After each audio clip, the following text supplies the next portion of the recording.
এখান থেকে কিছু কথা আমি বলতে চাই বর্তমান পরিস্থিতির সাথে পরিবেশের সাথে একটু মিলাইয়া একটু ধারণা দেওয়ার জন্য। আমাদের মধ্যে একটা ধারণা আছে নবীদের হাদিসের ভাষ্য অনুযায়ী, লা তাকুমুস সাআ হাত্তা ইউকাল ফিল আরদি আল্লাহ আল্লাহ। নবী আলাইহিস সালাতু ওয়াস সালাম হাদিসের মধ্যে বলেন, যতক্ষণ পর্যন্ত জমিনের মধ্যে একজন মানুষ আল্লাহ বলা থাকবে ততদিন পর্যন্ত কি হবে না? কিয়ামত হবে না। জোরে বলেন, আর জোরে। এবার আমি বাস্তবিক কিছু কথা আপনাদের সামনে মিলে বলতে চাই, রাজি আছেন? বেজার হবেন নাকি? আবার বাস্তবিক মিলাতে চাই। এবার এখান থেকে একটা কথার জবাব হলো, হাত্তা ইউকাল ফিল আরদি আল্লাহ আল্লাহ। একজন মানুষ আল্লাহ বলার মতো থাকলেও কিয়ামত হবে না, এটা তো একদম লাস্ট পজিশন। তবে এটাও হাদিসের মধ্যে আসছে, নবী আলাইহিস সালাতু ওয়াস সালাম বলেছেন, عن أبي هريرة رضي الله تعالى عنه قال قال رسول الله صلى الله عليه وسلم لا تقوم الساعة حتى تطلع الشمس من مغربها أو كما قال عليه الصلاة والسلام। نبي عليه الصلاة والسلام বলেন, ততক্ষণ পর্যন্ত কিয়ামত হবে না যতক্ষণ না পশ্চিম দিক থেকে সূর্য উদিত না হবে। এটাও একটা অপশন, এটাও একটা অধ্যায়। এখান থেকে বোঝার বিষয় হলো, কিন্তু এই যে কিয়ামত হবে পশ্চিম দিক থেকে সূর্য উদিত হবে, এটা তো একদম লাস্ট পজিশন। এর আগেও আলামত আছে না নাই? তবে কিয়ামত কবে হবে? কি ভাই রাখই যায় নাকি? না রাখই যায় না, যাই না ভাইয়া, খবরটা। তাহলে আমি গুরুত্বপূর্ণ কিছু কথা বলতেছি, এটা আপনাদেরও জানা জরুরি, এই জন্য বলতেছি, আমারও জরুরি সচেতন হওয়া, এই জন্য আমি মিলাই কিছু কথা বলতে চাই। জবাব হলো, কিয়ামতের যে আলামত আছে, আলামতে সগরা, আলামতে কুবরা। বড় আলামত, ছোট আলামত। ছোট আলামত 130 অথবা 40 এরকম আলামত আছে, আর বড় আলামত প্রধানত 10টা আলামতকে হাদিসের মধ্যে প্রকাশ করা হয়েছে। এবার একটু মিলে যদি আপনি একটা একটা করে দেখেন, এই 140টা আলামতের 3 ভাগের 2 ভাগ অলরেডি বাস্তবায়ন হয়ে গেছে, কিন্তু আপনার আমার তো খবর নাই। ওই যে রাসূলের হাদিস শুনছি, ওই চিন্তায় বৈশা রয়েছি ভাই, ওটা তো লাস্ট পজিশন, ওটা তো একদম শেষ পর্যায়ে গিয়া বলবেন একটা মানুষ কতক্ষণ জীবিত আছে, আপনি বলবেন যে যতক্ষণ শ্বাস প্রশ্বাস চলমান আছে। কিন্তু উনি যে 2 বছর বিছানায়, এতেই তো ওনার মরার কাম হারা হয়ে গেছে। কথা বল না কেন? শ্বাস যাইবে তো শেষ পজিশনে, কিন্তু 2 বছর যে বিছানায় রয়েছে, ওইতেই তো ওনার মরার কাম শেষ। ইস্তাবিল ফেরেশতা সিংহায় ফুৎকার দিবে, পশ্চিম দিক থেকে সূর্য উদিত হবে। একজন মানুষ আল্লাহ বলার মতো থাকবে, এটা তো একদম লাস্ট পজিশন।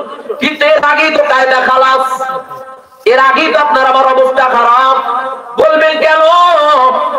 এই আলামতে সগরার প্রথম আলামতটাই হলো শেষ নবী, বিশ্ব নবী, আখিরি নবী জমিনের মধ্যে আগমন করবে। দ্বিতীয় নম্বর আলামত, তিনি দুনিয়া থেকে বিদায় নিয়ে যাবেন। নবী আসছে নাকি দুনিয়ায়? কথা হয় না। সেই 1400 বছর আগে আলামতে সগরার প্রথম আলামত বাস্তবায়ন হয়ে গেছে। নবীজি বলেন, আলামতে সগরার 1 নম্বর আলামত আমি দুনিয়া আগমন করা। তাহলে নবী আগমন করছে, নবী বিদায় হয়েছে, ঠিক কিনা জোরে বলে? তাহলে 1 নম্বর 2 নম্বর তো বাস্তবায়ন হয়ে গেছে। সবগুলো বলা যাবে না, আমি কয়েকটা আলামত বলবো, কয়েকটা আলামত যেটা আমাদের বর্তমান সমাজে আমাদের ঈমান ধ্বংস করার জন্য খুব বেশি জরুরি। এরপর আপনাদের কি জানি কিয়ামতের ময়দানে চলে যাবে ইনশাআল্লাহ। কিয়ামতের ময়দানে গিয়া সেখানে ইনশাআল্লাহ দোয়া কলমা কইরে ইনশাআল্লাহ শেষ করে দেব, সমস্যা হবে না তো? কি কিয়ামতের মধ্যে যাইতে ভয় লাগে নাকি? মুমিনের ভয় আছে নাকি? মুমিনের মৃত্যুতেও ভয় নাই, কবরেও ভয় নাই, হাসরেও ভয় নাই, মিজানেও ভয় নাই, ফুলসিরাতেও ভয় নাই। তারা যারা মুমিন, আল্লাহ তাআলা তাদের প্রত্যেকটা রাস্তাকে আখিরাতের রাস্তা ক্লিয়ার করে দিবে, কোনো টেনশন নেই। আল্লাহ যদি আমাদের সাথে থাকে, কোনো ভয় আছে নাকি? এখনই বাস্তবিক নিয়ে যাবো না ইনশাআল্লাহ, আলোচনার মাধ্যমে নিয়ে যাবো, কোনো ভয় নাই ইনশাআল্লাহ, কোনো সমস্যা নাই। দ্বিতীয় নম্বর জবাব হলো, এই যে মূল যে আলামত গুলো, এর মধ্যে অন্যতম একটা আলামত যেটা বর্তমানে আমাদের সমাজের মধ্যে চলমান, সেই আলামত হলো সেই জবানায় কিয়ামতের আলামত নারীদের চেয়ে পুরুষদের চেয়ে নারীর সংখ্যা সমাজের মধ্যে বেশি হবে।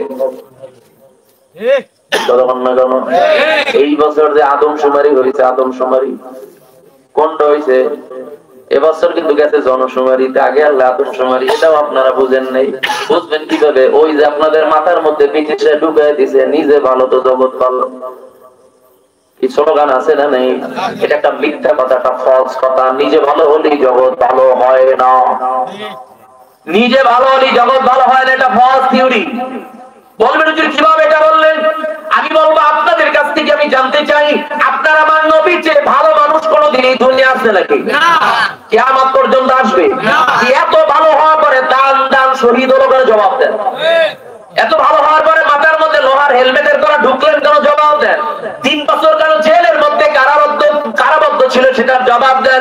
নিজের জন্মভূমি ছেড়ে মক্কা থেকে মদিনা যাওয়া লাগলো করে জবাব দেন।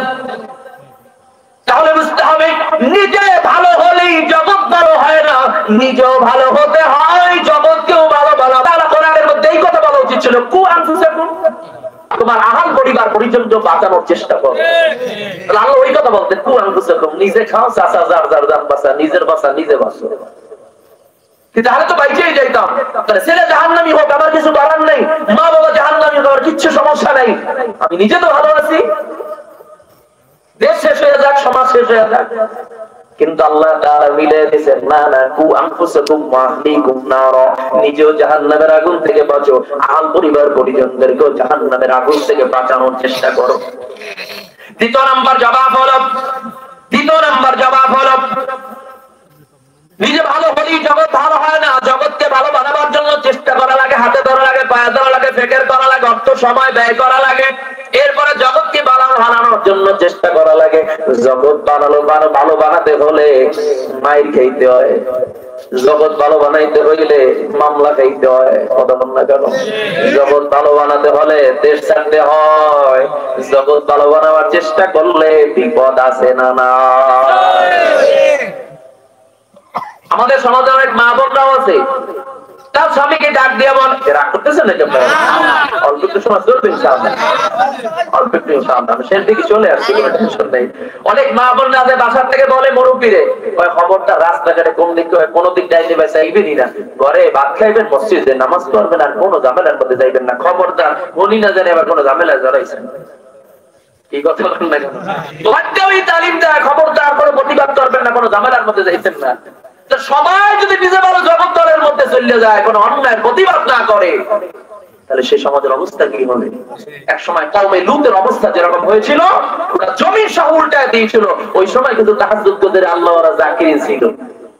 জিবরাইল বলছিল, আল্লাহ উল্টো মুখে আপনি এই কত আমরা খাঁটি গোলাম, ওইগুলো সব উল্টাই দেয়। কেন? ওরা জিকির করে, ইবাদত করে, কিন্তু সমকামিতার মধ্যে গুনার কাজ সমাজের মধ্যে চলছে। পুরুষে পুরুষে জেনা করে, কিন্তু ওরা ফিরেবার মতো কোনো ফিকির ওদের মধ্যে নাই। ওই জিকিরের দরকার নেই, শুদ্ধ উল্টায় দেয়। এই জন্য একটা সমাজে একটা বাংলা কথা আছে, যে দেশে ভালো আসলে ফিরেও হারাইতে পারে না। কি আছে না? আছে না? হ্যাঁ, হারাইতে পারবে যদি সে প্রতিবাদ করে, কিন্তু সেও যদি ওরকম গোলানু মার্কা হয়ে যায়, যা হয় হোক, আমার সব ঠিক আছে, হাতিয়ে তো বা ঠিক আছে, সম্মান ঠিক আছে, দাওয়া তো ঠিক মতো করে, কোনো ঝামেলা নেই, সব ঠিক। এরকম করতে করতে এক সময় ওই জাতিও বাঁচবে না, আপনি নিজেও বাঁচতে পারবেন। তাহলে এখান থেকে বোঝার বিষয় হলো, এই বছর যে আদমশুমারি থেকে জনশুমারিতে কেন গেল খেয়াল নেই আপনাদের? এখানেও নাস্তিক মোর্চাদের ষড়যন্ত্র আছে। আপনি তো মনে করেন মাহফিলে লোকের কোনো অভাব নেই, আপনি তো মনে করেন তাবলীগে লোকের কোনো অভাব নেই, আপনি তো মনে করেন জিকিরের মজলিসে লোকের কোনো অভাব নাই, দিন কায়েম হয়ে গেছে, ইসলাম কায়েম হয়ে গেছে। আমি বলবো না না, এত সহজ না, এত সহজ না। ভিন্ন দিকে আপনার ঈমান ধ্বংস হয়ে যাচ্ছে, ইসলামের গোড়া কাটা হচ্ছে, সেই দিকে আপনার কোনো খবর নাই। এবার আমি বলি, একটু বুঝেন। আদমশুমারি, আদম বলতে কাকে বুঝেন? আদি পিতা আদম আলাইহিস সালাম, তার নামে নামকরণ করা হয়েছিল আদমশুমারি। কারণ এই পৃথিবীতে হিন্দু বলেন, বৌদ্ধ বলেন, খ্রিস্টান বলেন, ইহুদি বলেন, নাসারা বলেন, যত ধর্ম বলেন, সব মানুষ কার সন্তান? পয়গম্বর আদমের সন্তান। সব তার সন্তান, কারণ তিনি প্রথম মানুষ। আর কিয়ামত পর্যন্ত যত মানুষ আসবে সব তার সন্তান। ঠিক কিনা জোরে বলেন? নাস্তিক মুরতাদ সরকারের পাশে বৈশা কয় এইটা রাখা যাইব না আদমশুমারি, তাহলে ইসলামের দিকে যায়, মুসলমানের নবীর দিকে যায়, এইটারে কাট কইরা ঘুরাই এই বছর নাম চেঞ্জ করে দিয়েছে জনশুমারি। আপনাদের তো কোনো খবর নাই, আমরা কইলেই হুজুর রাখছে 5% ভোটে নাকি? আপনারা তো হিসাব করেন না যে কোন দিকটা গোড়া কাটতেছে। তাহলে এবার বোঝার বিষয় হলো এই আদমশুমারিতে এই বছর গণনায় দেখা গেছে পুরুষের চেয়ে নারীর সংখ্যা বেশি। হ্যাঁ, 30 লক্ষ বেশি। ধন্যবাদ। তাহলে আপনি কি মনে করেন এটা কিয়ামতের আলামত? চতুর্থ নাম্বার আরেকটা আলামত, শেষ জামানায় পুরুষরা নারীর বেশে চলবে, নারীরা পুরুষের বেশে চলবে। আলহামদুলিল্লাহ আপনাদের এলাকায় এরকম কোন আলামত নাই? আছে না নাই? পুরুষের পোশাক পরবে টাকনুগিরের উপরে, ঠিক কিনা জোরে কোন? টাকনুগিরের উপরে ফরজ তরফ যেন না হয় সেই পজিশনে, আর নারীরা পোশাক পরবে টাকনুগিরের নিচে। কিন্তু আজকে কি দেখা যায়, যাদের নিচে নামানো উচিত এরা এখন উপরে উঠায়, যাদের উপরে উঠানো উচিত এরা এখন নিচে নামায়। আছে না নাই? আবার কিছু কিছু কথা আছে হাদিসের মধ্যে আছে, এই আলামতের কথা বলা হয়েছে। শেষ জামানায় নারীরা পুরুষকে কর্তৃত্ব দিয়ে পরিচালনা করবে। এটা তো আমাদের সমাজে আমরা আবার নামাজ পড়ে মসজিদে বের হইয়া টুপিটা বাস করে কোন জায়গায় ঢুকানো জায়গা পাই না, কোস্কার মধ্যে ঢুকাই কয়েকটা মুখে মাতারি হইল দেখি 10 জন পুরুষের স্থান দেয়। আমি নিজে শুনছি আমার দেশে একটা পুরুষ আছে, অবশ্যই নারী আছে, ঠিক আছে 10 জন পুরুষের সামনে দেখছো ক্ষমতাটা কি? হ্যাঁ, এই যে রমজান মাসে আমি দেখলাম রাজাপুরের দক্ষিণ দিকে এক জায়গার নাম আমি বলবো না, ইফতার মাহফিল, প্রধান অতিথি নারী। আমার কাছে ডকুমেন্টস আছে, ডকুমেন্টস এর কথা বলি না, এমন পোশাক পইরা সেখানে দাঁড়াইছে, পেট পিঠ স্পষ্ট চিনায়। রোজা মজবুত হয়েছে নাকি? যেগুলো ওখানে বসছে আমি সবগুলো বলবো জাহেল, এগুলো কোনো মানুষ হতে পারে না, কোনো জানোয়ার হতে পারে। একজন ইফতার মাহফিলে একজন অতুলঙ্গ এরকম নারীকে কিভাবে প্রধান অতিথি বানায়, সম্পদ আর ক্ষমতার লোভ আজকে আমাদেরকে অন্ধ করে দিয়েছে। এখানে আইন নিয়ে যদি বসাইতে 10,000 টাকা পাই, কত বড় নিকৃষ্ট কাজ করতে পারে। আপনার দল আপনার জায়গায়, ইসলামের জায়গায় রাখতে হবে। দলকে টান দিয়া ইসলামের ক্ষতি করবেন, এটা মুসলমান সহ্য করতে পারে না। মাহফিলের মধ্যে নারী প্রধান অতিথি, সে যে চাকুরটা কেন, ইসলামের ব্যাঘাত করতে দেওয়া যাবে না।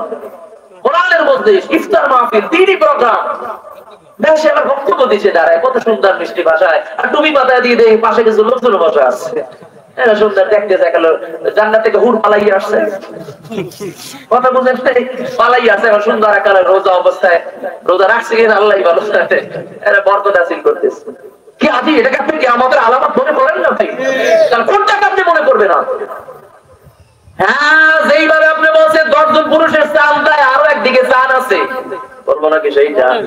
নবী যে হাদিসের মধ্যে বলছেন যেই নারী পুরুষের ব্যাস ধরে চলবে, পুরুষ নারীর ব্যাস ধরে চলবে, তাদের জাহান্নামে শাস্তি হবে দ্বিগুণ। সেদিকে স্থান আছে না ভাই? মায়ের দিকটাও স্থান কিন্তু বেশি, ডাবল মার খেইবে। শুধু তাই নয়, কিয়ামতের আগ মুহূর্তে, কিয়ামতের আলামত, সমাজের মধ্যে সবচেয়ে নিকৃষ্ট মানুষ, সবচেয়ে অসভ্য মানুষ, সবচেয়ে কম শিক্ষিত মানুষ, সমাজের নোংরা মানুষগুলো মানুষকে নেতৃত্ব দিবে। এটা তো আমাদের সমাজে নেই। মা বাপ দিলে রাস্তায় বসে কাছে দিয়ে যদি গাড়ি দিতে পারে, শাড়ি সেজে ডাকলে ওনারে টাকা লাগবে, এই দরকার আছে, ঠিক আছে, ঠিক আছে। সারাদিন যায় পিনিকের উপরে, এই অনেক সময় পিনিকের উপরে বউরে মা বলে ফেলে, এর কোনো হুঁশই নেই। কি আছে না রকম, কত প্রমাণ থাকবে, বউরে মা বলায়, এর মাথা ঠিক থাকে না, সারাদিন মা বাপ তুলে গালি দেয়, সারাদিন গুনার মধ্যে থাকে।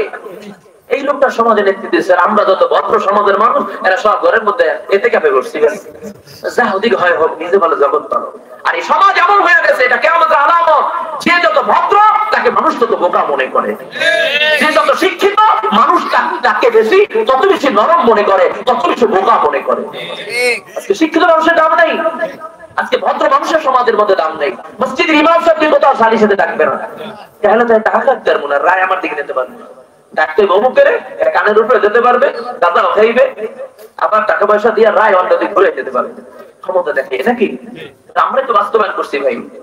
এজন্যই তো আমি মাঝে মধ্যে বলি, কোনদিন যদি এরকম প্রশ্ন কেউ করে, অ্যানসারটা শিখে নেন, কাজে আসবে। বাংলাদেশ যে ইতিহাস রচনা করছে, গোটা পৃথিবীতে কেউ সেই ইতিহাস রচনা করতে পারে নাই। কেমন? যদি আপনাদের কাছে প্রশ্ন করি, বলেন তো গোটা পৃথিবীতে এত বড় বড় কান্ট্রি, বাংলাদেশের মতো 200-250 দেশের মতো বড় দেশ এক জায়গায় রাখলে যেই দেশ হবে এত বড় দেশ, যারাও এই রেকর্ড অর্জন করতে পারে না যেটা করছে বাংলাদেশ। যদি প্রশ্ন করি, বলেন খাদের নিচে তৈলের খনি কোন দেশে পাওয়া গেছে? জানেন না সেই দেশের নাম? কোন দেশ? জোরে কোন? বাংলাদেশ। আর জোরে? বাংলাদেশ। দেখেন না করোনার সময় গরিব দুঃখী মানুষের, অসহায় মানুষের জন্য তেল আসছে সব নেতার পথ খাদের নিচে। এরপরে যখন ধরা খাইছে তোষক জায়গায় দেখে সব নিচে। এরপরে প্রশ্ন, গোটা পৃথিবীর ইতিহাসে কোন দেশে পুষ্করিণীর মধ্যে চালের খনি পাওয়া গেছে? গরিবের হক মাইরা ঘরের মধ্যে রাখছে, যখন এই প্রশাসন গেছে পুষ্করিণীর মধ্যে পালাই গেছে। পুষ্করিণী উঠাবার পর সব তো ভরা পিঠে হয়ে গেছে, খাওয়ার মতো গায়ে নিজেও খাইতে পারে নাই, গরিবের হক নষ্ট করছে, হ্যারেও খাইতে দেয় না। আছে না নাই জোরে বলে? এজন্য এক মহিলা একদিন আমার বলে, আমার আব্বা তো চেয়ারম্যান নির্বাচন করছিল, ওই সময় এক নারী বলে, হুজুর রে ভোট দেওয়া যায় মরা, ভোট দিব মুখের হারে যদি ভোট দেই নিজে চুরি করে নিজে এনে খাইতেও পারবে, আনতেও পারবে, খাইতেও পারবে, আমাকেও দিতে পারবে।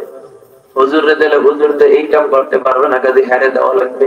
তাহলে তুমি নামাজি হইয়াও যদি চোরকে সাপোর্ট করো, তুমি হাজারো সিজদা দিয়া কপালে দাগ করাতে পারো, ওই চোর থেকে, চুরির থেকে, অপবাদ থেকে তুমি মোটেও দূরে না। মাছ দিয়ে ধরে, মাছ দিয়ে টোকায় সমান পান।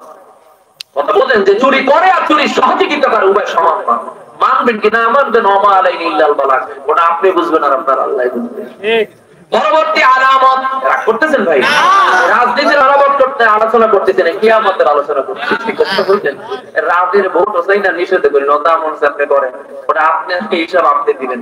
আমি বলতেছি কিয়ামতের আলামত। পরবর্তী আলামত হলো নিজের ভাইয়ের সাথে যে সম্পর্ক না থাকবে, তার চেয়ে দূরের মানুষের সাথে সম্পর্ক বেশি থাকবে। আগে মারামারি লাগলে আপন ভাই যদি লগে থাকে তাহলে টেনশন নাই। এখন যদি বিপদে পড়ে নিজের ভাই না বন্ধুর উপর ভরসা করে, বন্ধু এখন বড় আপন আছে না নাই জোরে বলে? ভাইয়ের সাথে কোনো বন্ধুত্ব নাই, কোনো সম্পর্ক নাই, কোনো যোগাযোগ নাই, একজন আর একজনের টাকাও না, কিন্তু বাকির আর একজনের জন্য জীবনও দিয়ে দেয়, আছে না নাই জোরে বলে? কিয়ামতের আলামত। শুধু তাই নয়, শুধু তাই নয়, কিয়ামতের আলামত শেষ জমানায় অধিকাংশ সময় অতিবৃষ্টি, অনাবৃষ্টি, শিলাবৃষ্টি হবে। এই যে দেখেন বর্তমানে এখন বৃষ্টি হলেই শিলা দেখা যায়। এই যে সিলেটে কিছুদিন আগে বৃষ্টি হয়েছে, এত বড় বড় শিলা পড়েছে, গাড়ি ভাঙচুর হয়ে গেছে, ঘর দুয়ার নষ্ট হয়ে গেছে। এটা কিয়ামতের আলামত। শুধু তাই নয়, শুধু তাই নয়, কিয়ামতের আলামত, কিয়ামতের আগ মুহূর্তে জমিনের মধ্যে থেকে আল্লাহ তাআলা এলেমকে উঠায় নিয়ে যাবেন। এলেম উঠাবে বলতে কোরআন হাদিস লাইব্রেরি থেকে উঠায় নেবে এমনটা নয়। কিয়ামতের আগ মুহূর্তে যারা এলেম অর্জন করে, কোরআন হাদিস যারা বহন করে, উলামা ইকরাম, ওই সমস্ত উলামা ইকরামদেরকে আল্লাহ তাআলা দ্রুত জমিন থেকে উঠায় নিয়ে যাবে। ঠিক। আজকে দেখেন বাংলাদেশের বড় বড় উল্লেখযোগ্য উলামা ইকরাম সব চলে গেছে, মাত্র দুই একজন হাতে গোনা আছে। আল্লামা আহমদ শফি রহমাতুল্লাহ আলাইহি, জুনায়েদ বাবু নবুরি রহমাতুল্লাহ আলাইহি, এরকম সহ বাংলাদেশের উল্লেখযোগ্য বড় বড় উলামা ইকরাম এই যে 2020 এবং 21 সনে করোনার টাইমে এই 2 বছরের মধ্যে বড় বড় উলামা ইকরাম এত বেশি একত্রে খুব স্বল্প সময়ে দুনিয়া থেকে চলে গেছেন, যেটা আগে কখনো যায় নাই। এটা কিয়ামতের আলামত।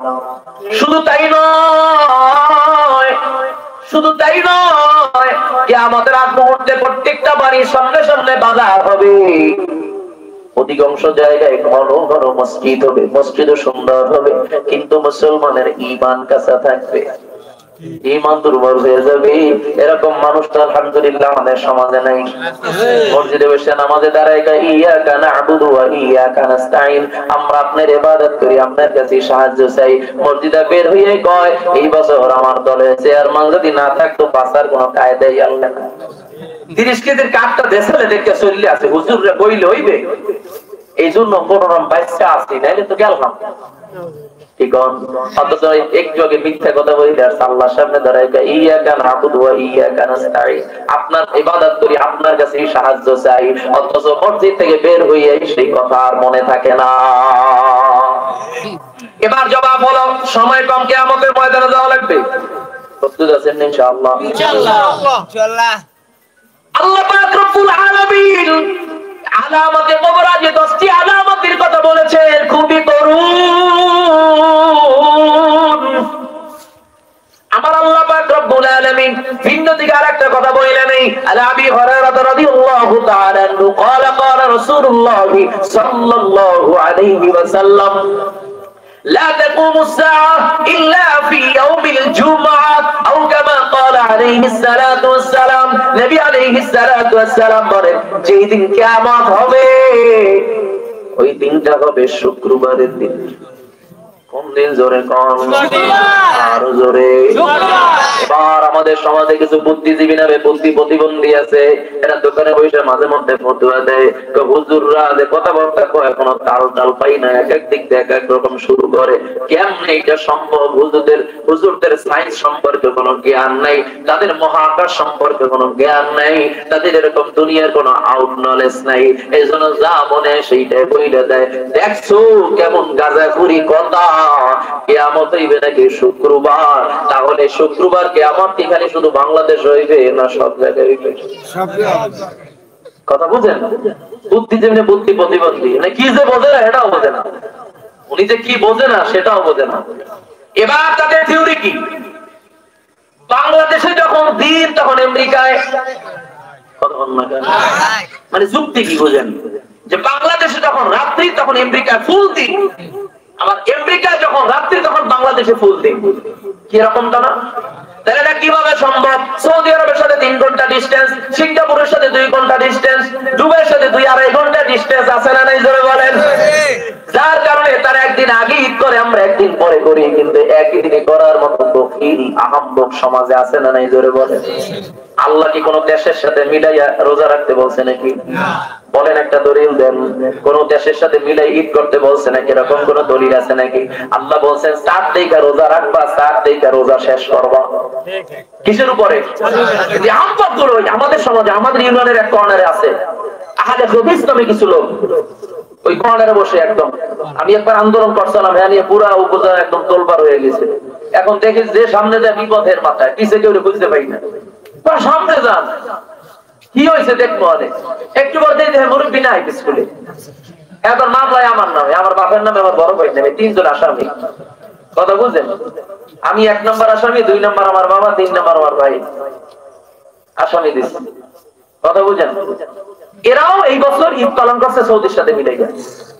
কি আমাদের আলামত, মানুষ ফেরকায় ফেরকায় বিভক্ত হয়ে যাবে, যা যেদিক মনে চায় সেদিক ছুটবে। আল্লাহ তাআলা বলেছেন, নবীজি বলেছেন যে তোমরা রোজা রাখবে চাঁদ দেখে। কি দেখা? আর রোজা শেষ করবে কি দেখা?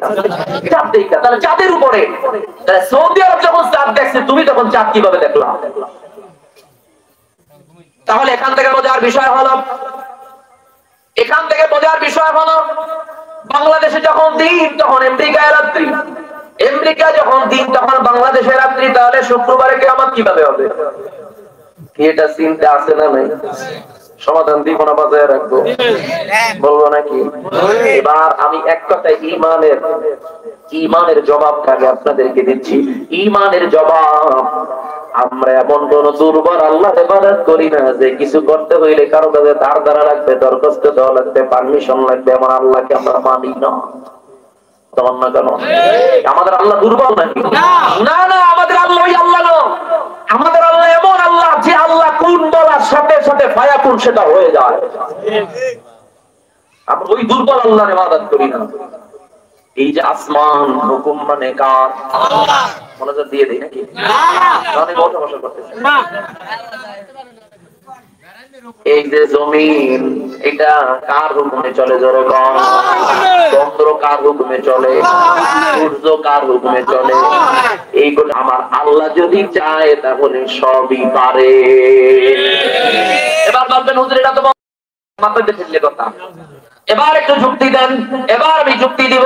সেই যুক্তি হলো কোরআন হাদিসের যুক্তি, মাথায় ফেললা না। যুক্তি হলো এই যে সূর্যটা গোটা পৃথিবীতে আলো দেয়, গোটা পৃথিবীতে আলো দেয়, এই সূর্যটা এই জমিন থেকে 9,30,00,000 মাইল দূরে, 9,30,00,000 মাইল দূরে। শুধু তাই নয়, এই সূর্যটা গোটা পৃথিবীর চেয়ে 13 লক্ষ গুণ বড়। সুবহানাল্লাহ কি বাসায় কত গুণ বড়? 13 লক্ষ গুণ। 13 লক্ষ গুণ বড় সূর্য আল্লাহর হুকুমে গোটা পৃথিবীর চতুর্পাশে ঘুরে ঘুরে আলো দেয়। গোটা পৃথিবীতে ঘুরে ঘুরে সে আলো দেয় আল্লাহর হুকুমে। আল্লাহর হুকুমে গোটা পৃথিবীতে এই সময় আপডাউন করে আলো দিচ্ছে। এবার আমার জানার প্রশ্ন হলো, আল্লাহ যদি চায় এই সূর্যকে যদি বলে না না ঘুরে ঘুরে এক এক টাইমে এক এক দেশে আলো দেওয়া যাবে না, একই টাইমে গোটা পৃথিবীতে আলো দাও, সেটা সম্ভব কি? সম্ভব না। দ্বিতীয় নম্বর জবাব হলো, এই সূর্যের আলোর পার্থক্য কেন করা হলো? এই বাংলাদেশের সময়ের মধ্যে এক জেলার সাথে আরেক জেলার সময়ের পার্থক্য আছে না নাই? জোরে বল। দেখবেন চট্টগ্রাম থেকে ঢাকার সাথে 4-5 মিনিটের ডিস্টেন্স আছে, ওখান থেকে বরিশার সাথে 2-3 মিনিট ডিস্টেন্স আছে, এখান থেকে এবার খুলনা যাবেন দেখবেন 2-3 মিনিটের পার্থক্য আছে না নাই? জোরে বলেন। আপনি রাজাপুর থেকে শুরু করবেন, খুলনার দিকে যাবেন, দেখবেন এইখানে আজান শেষ হয়ে গেছে, সামনে যে আজানের মাঝামাঝি আরেক জায়গায় দেখবেন আজান শুরু হয়েছে, সামনে যায় দেখবেন এক জায়গায় 1 রাকাত হয়েছে, আরেক জায়গায় দেখবেন 2 রাকাত হয়েছে। আচ্ছা না জোরে বল। এই পার্থক্যটা কেন? এটাই তো আমার আল্লাহর কুদরত। গোটা পৃথিবীতে এক এক সময় এক এক দেশে আলো দেওয়ার মূল কারণ, গোটা পৃথিবীতে এমন একটা মিনিট যায় না, এমন একটা সেকেন্ড যায় না, গোটা 24টা ঘন্টা এমন একটা দেশ যায় না যেখানে আল্লাহর জমিনে আল্লাহর নামের আওয়াজ হয় না, ইবাদত হয় না। এই আলো পার্থক্য থাকার কারণে 24 ঘন্টা গোটা পৃথিবীতে আযান চলে, 24 ঘন্টা গোটা পৃথিবীতে নামাজ চলে। 24 ঘন্টা বলবেন যে এই 2 ঘন্টা কোনো ইবাদত চলে না, এই সময় ফ্রি। নো, আপনি ঘুমাচ্ছেন, আরেক দেশের মানুষ আযান দিচ্ছে, আরেক দেশের মানুষ নামাজ পড়ছে, আরেক দেশের মানুষ আপনি বলছেন যোহর, আরেক দেশে পড়তেছে আসর, আরেক দেশে পড়তেছে মাগরিব, আরেক দেশে পড়তেছে এশা। 24টা ঘন্টা যেমনি আযান চলে তেমনি 24টা ঘন্টা আল্লাহর জমিনে নামাজ চলতে থাকে। এটা আল্লাহর কুদরত। এই জন্য আমরা সময় পার্থক্য রাখছেন না, একই টাইমে গোটা পৃথিবীতে আলো উঠাইলে কি সমস্যা হইতো? আপনার বলেন, কি কোনো সমস্যা হতো না? আমার আল্লাহ চায় 24 ঘন্টা আমি আল্লাহর নামের আওয়াজ জমিনে চলবে। এই জন্য আল্লাহ সময়ের পার্থক্য করেছেন। এবার আপনারা জবাব দেন, আমার আল্লাহ যদি ইচ্ছা করে আমার আল্লাহ তাআলা দিনকে রাত বানাতে পারে কি পারে না? বিশ্বাস না হলে সেদিন ঈদের 3 দিন আগে দেখেন নাই আপনাদের দিকে হয় না নাকি? সকাল 10টার রাত 10টা বানায় ফেলাইছে। এই কথা বল না কেন? আল্লাহর ক্ষমতা আছে না নাই?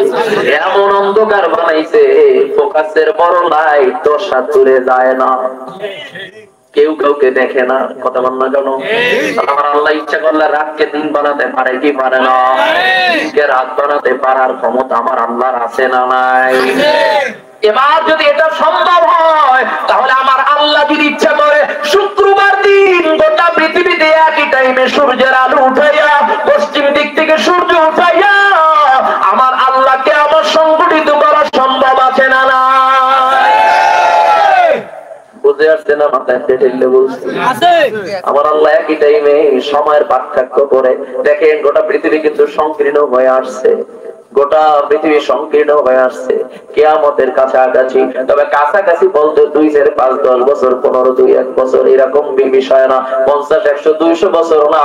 কারণ হাদিসের মধ্যে আছে পশ্চিম দিক থেকে সূর্য উদিত হওয়ার পরেও 120 বছর পরে কিয়ামত সংঘটিত হবে। কথা বুঝেন? কাছে বলতে একদম ওই রকমেরও কাছে না, 10 বছরের মাথায় এই দেখতেছি এরকমটাও না। তবে হ্যাঁ, এখান থেকে আবার বোঝার বিষয় আছে, আল্লাহকে যে সময় শর্ট করে দিছে, এটাও কিয়ামতের আলামত, সময়কে সংকীর্ণ করে দেওয়া। কেমন বলবেন কিভাবে সংকীর্ণ করলো? সপ্তাহ তো 7 দিনে, সেটা তো ঠিকই আছে। মাস 30 দিনে, সেটাও তো ঠিক আছে। ঘন্টা 24 ঘন্টায় দিন, সেটাও তো ঠিক আছে। কিন্তু দেখেন এর মধ্যে আল্লাহ কুদরত, আল্লাহ কেমনে সময়কে সংকীর্ণ করে দিয়েছেন। মনে হয় জানি সেদিনকার জুমার নামাজ পড়ছি, আবার 3 দিনের মাথায় জুমার নামাজ। এক রমজানের বেলের মধ্যে যে সিরা লাগিয়ে থাকে, পরের বছর এসে দেখে আমার সিরা লাগিয়ে আছে, মানে 3 মাস আগে রোজা রাখছি। সবকিছু ঠিক, এর মধ্যে আল্লাহ সময় শর্ট করে দিচ্ছে। কিয়ামতের আলামত আপনারা বুঝেন না, আমরা গরিব টাকা তো ঠিকই আছে। শুধু তাই না, একটা বাস্তব উদাহরণ, আমাদের সমাজে হাইব্রিড ফল আছে না নাই? কথা বল না কেন? হাইব্রিড 3 মাসে ফল, 3 বছরে ফল, 1 সপ্তাহে গাছের মাথায় ফল, আছে না নাই? এটা প্রাকৃতিক কোনো ক্ষমতা না, এটা আবিষ্কারের কোনো ক্ষমতা নাই। কারণ গোটা পৃথিবীর সব মানুষ মিলেও একটা নারিকেল গাছে নারিকেল ধরাতে পারবে না। গোটা পৃথিবীর সব মানুষ মিলেও একটা সুপারি গাছে সুপারি ধরাতে পারার ক্ষমতা নাই। তাহলে আপনি প্রযুক্তির কোনো ক্ষমতা না, সব ক্ষমতার মালিককে।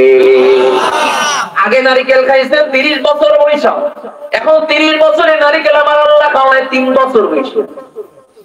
এই প্রযুক্তি আছে না নাই? জোরে কোন। হাইব্রিডের গাছ লাগাইলে 3 মাসের মাথায় গাছে ফল। আপনি বলবেন এই যে আমাদেরকে প্রযুক্তির আবিষ্কারে হাইব্রিড ফলন আমাদের সামনে এনে দিয়েছে, আমি বলবো না না, হাইব্রিডের কোনো কারিশমা না। আমার আল্লাহ বলে সময় নাই, সময় নাই, 30 বছর অপেক্ষা করার সুযোগ নাই। 30 বছরের ফল ধরে 3 বছরে খাওয়াইয়া দ্রুত রেডি কইরা নিয়ে যাচ্ছি। তো সময় নাই, নামাজের জন্য ডাকলে তার সময় নেই, রোজার কথা বললে হুজুরের সময় নেই, সময় তো আসলেও নাই। কারণ মালাকুল মউত আসলে 1 সেকেন্ড সময় আর দিবে? হাইব্রিডের মূল ব্যাখ্যা হলো সময় নেই। কথা বুঝেন? আগে দাদা লাগাইছে, নাতি খাইছে, এখন নিজে লাগাই নিজে খাইয়ে যায়। কথা বুঝেন? সময় নেই, ওই সময় দেওয়া যায় না।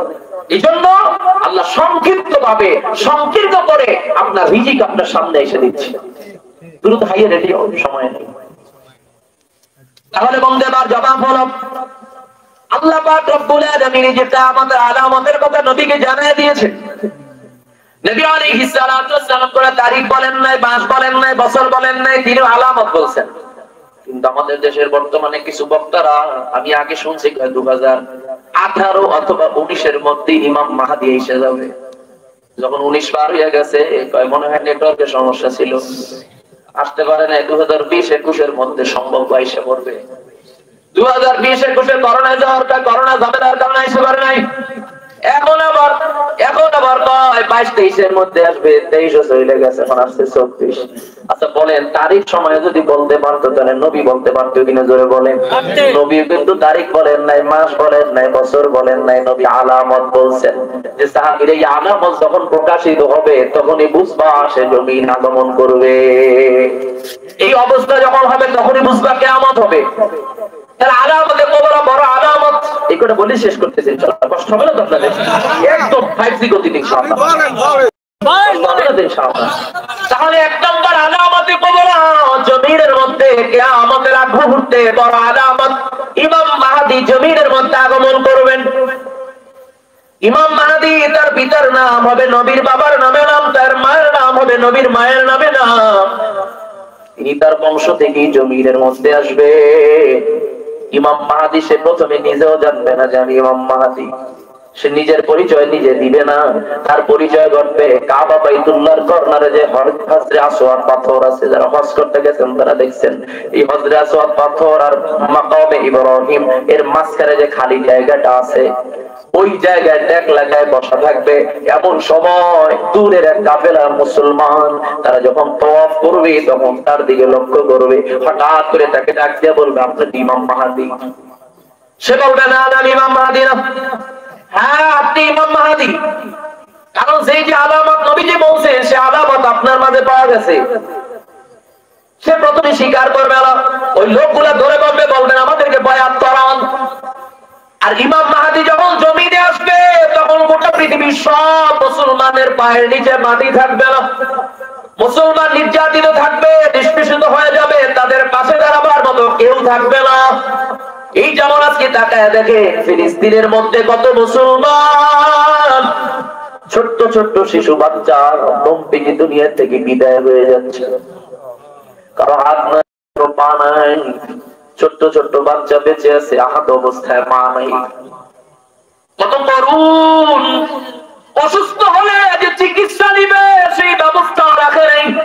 এই কাফের মুশরিকের দল মেডিকেল গুলাকে পাম্পিং করে ধ্বংস করে দিয়েছে যেন চিকিৎসা না নিতে পারে। খাবার নাই, থাকার জায়গা নাই। তবে এটা বুঝতে হবে মুসলমান এটা এমন এক জাতির নাম, মুসলমানিত্ব ঠিক রাখার জন্য যারা মজবুত থাকবে তাদের উপরে বিপদ আছে না নাই? তবে যতই বিপদ হোক না ইন্নাল্লাহা মা'আস সাবিরিন, ধৈর্য ধারণকারীর সাথে কে আছে? জোরে বলেন। পাশাপাশি আমার আল্লাহ পাক রব্বুল আলামিন জানায় দেয় ওয়ালা তাহিনু ওয়ালা তাহজানু ওয়া আনতুমুল আ'লাউনা ইন কুনতুম মুমিনিন।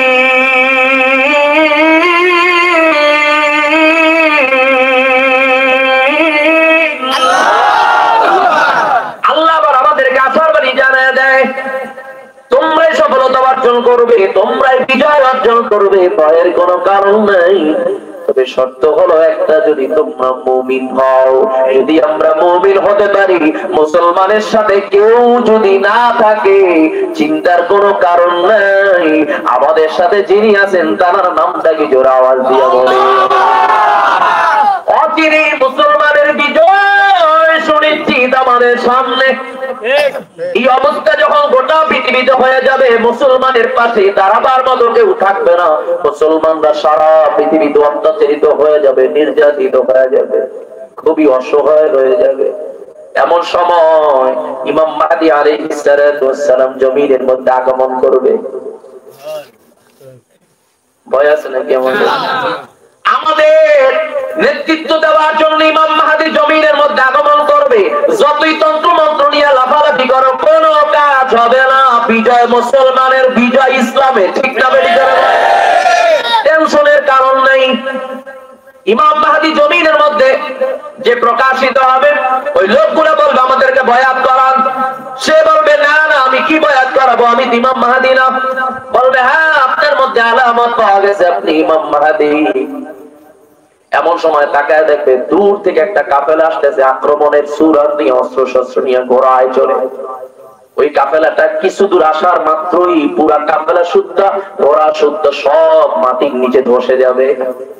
এই আলামতটা দেখার সাথে সাথেই বলবে হ্যাঁ, এবার বাস্তব প্রমাণ হয়ে গেছে, আপনি ইমাম মাহদী।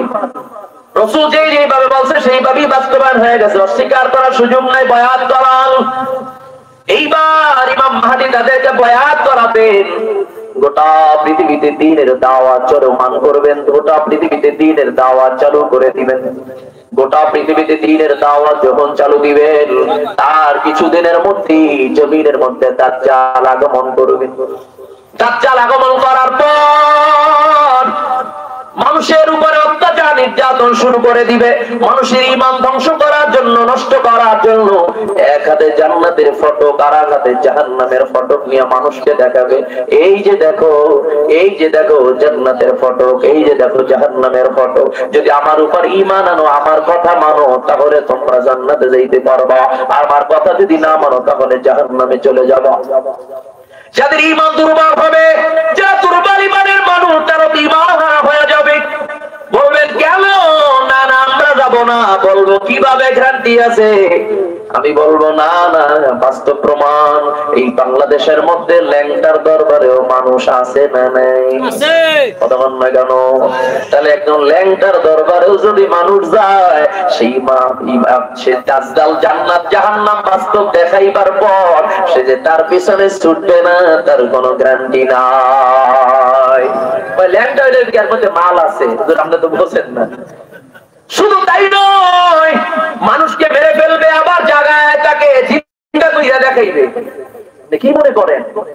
বাস্তবিক ভাবে মানুষকে চিন্তা করে দেখাবে, এই যে দেখো, যদি কথা না মারো তাহলে তোমারও বাঁচার সুযোগ নেই, এরকম করে দেখাবে। শুধু তাই নয়, এরকম ভাবে যখন মানুষের উপরে জুলুম অত্যাচার নির্যাতন করবে, নিজেকে খোদা দাবি করবে, হাজার হাজার মানুষ ঈমান হারা হয়ে যাবে। এর কিছুদিন পরে ঈসা পয়গম্বর জমিনের মধ্যে আগমন করবে।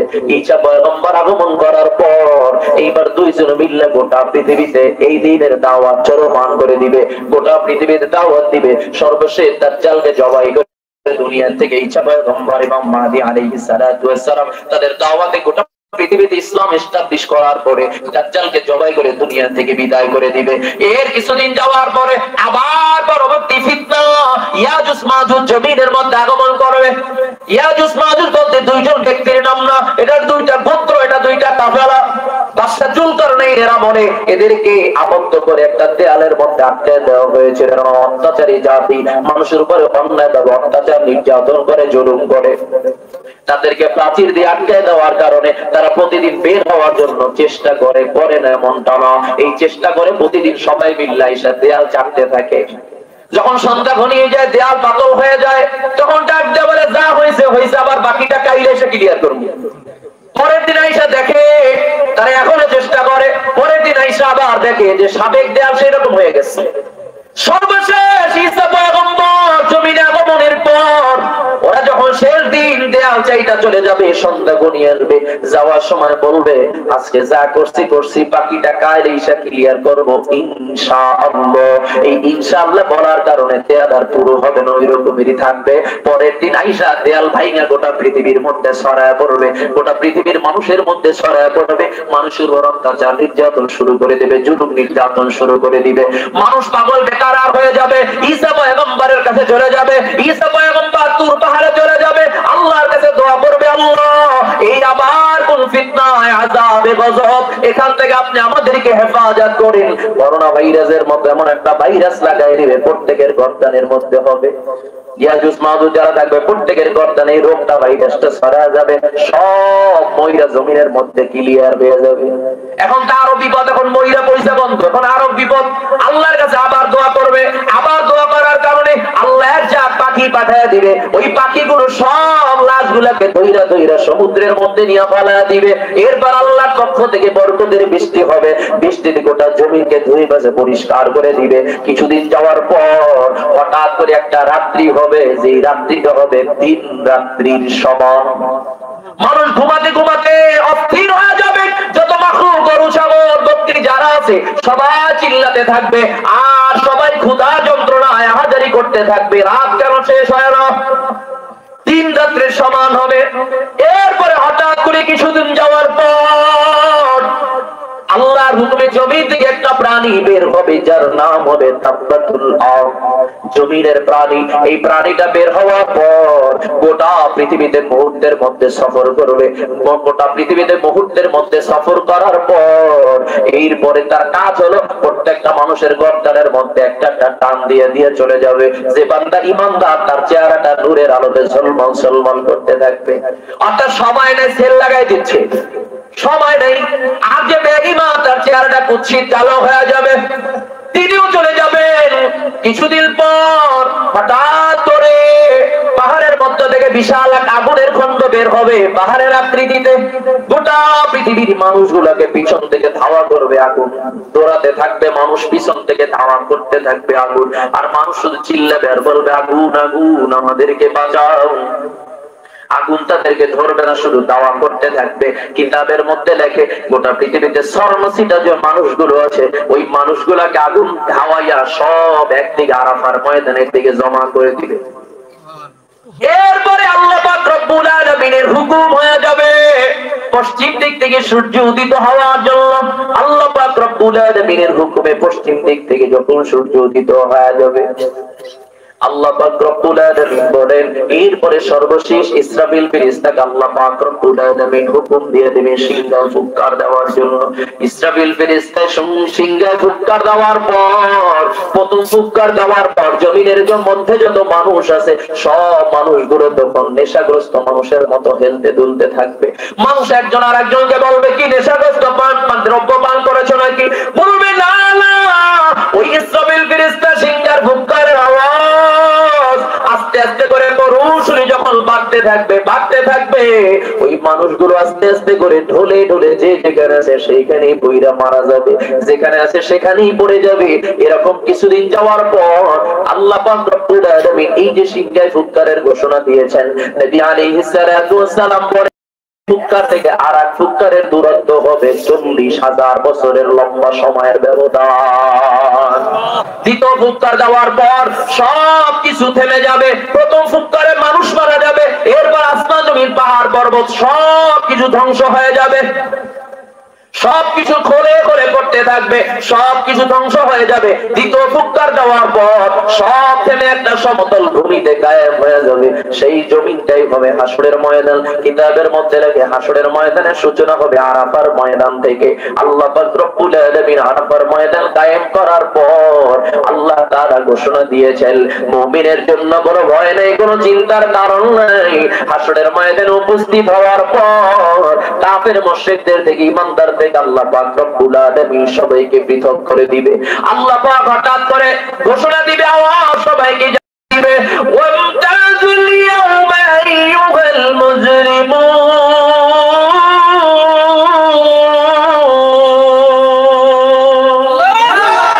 ও মুসলিমের দল, যারা আমি আল্লাহর হুকুমের বিরুদ্ধাচরণকারী, আজকে মুমিনের সাথে একসাথে থাকতে দেওয়া হবে না।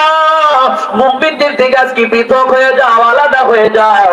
পিণ্ড থেকে আল্লাহ মুমিনের জন্য তার আরশ আজিমের নিচে ছায়ার ব্যবস্থা করে দিবে।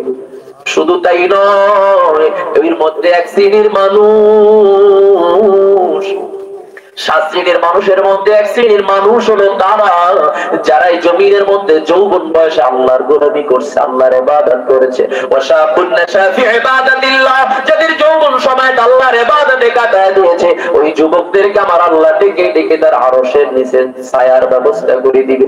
আর এক শ্রেণীর মানুষ তারাও আল্লাহর আরশের নিচে ছায়া পাবে যেদিন জমিনটা হবে তামা, সূর্যটা একাত দিয়ে আধা দুপুরে চলে আসবে। এই যে বর্তমানে আবহাওয়া 40 ডিগ্রি, এই যে তাপমাত্রা, এটাই আমরা সহ্য করতে পারি না, পাগল হয়ে যাই, পেট ফুলে গরম হয়ে যায়, গলে যায়, এতটাই তাপ মানুষের শরীরের চামড়া পুড়ে যায়।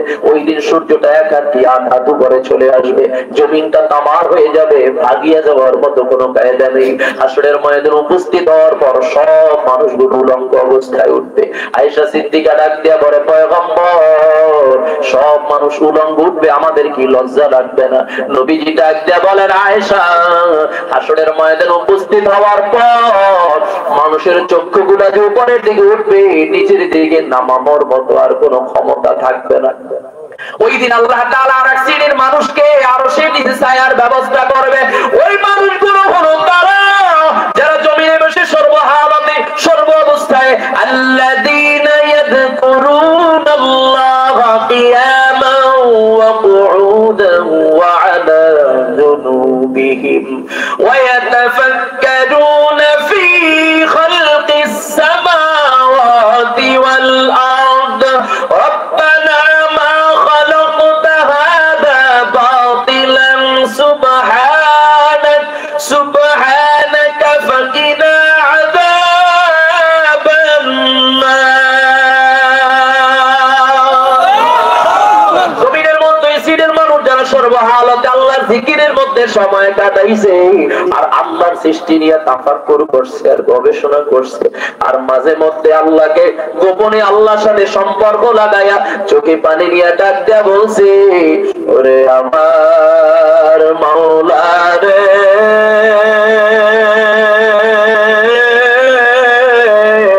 ওরে আমার মাশউক রে,